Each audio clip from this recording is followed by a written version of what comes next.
নমস্কার, আপনারা দেখছেন বরাক বার্তা বাংলা সংবাদ। আমি সঞ্জীব সিং। এক নজরে আজকের সংবাদ শিরোনাম।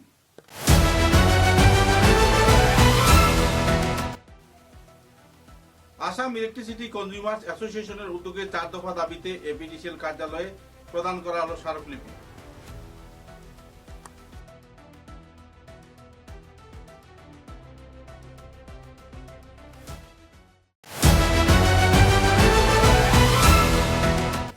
বদরপুরের নাম পরিবর্তনকে কেন্দ্র করে এলাকার নাগরিকদের মধ্যে তীব্র প্রতিক্রিয়া। আয়োজিত হলো গণ অভিবর্তন সভা।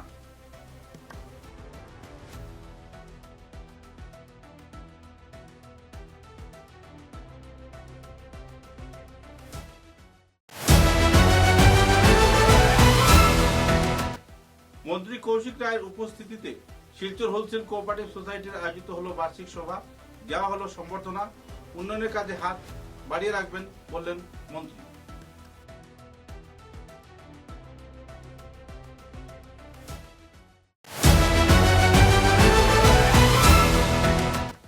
শ্রীভূমি জেলার লঙ্গাইখাল এলাকায় দফায় দফায় জলবদ্ধতা দূরীকরণে মুখ্যমন্ত্রীর হস্তক্ষেপ চাওয়া হলো। ইউনাইটেড স্মাইলের পক্ষ থেকে দেওয়া হলো স্মারকলিপি।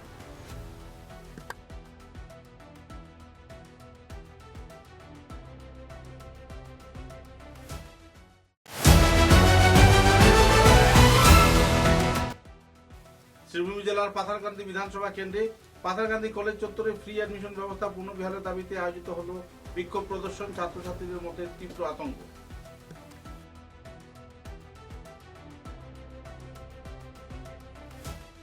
খবরের শেষে বরাক বার্তা বাংলা সংবাদের সংবাদ শিরোনাম আরো একবার।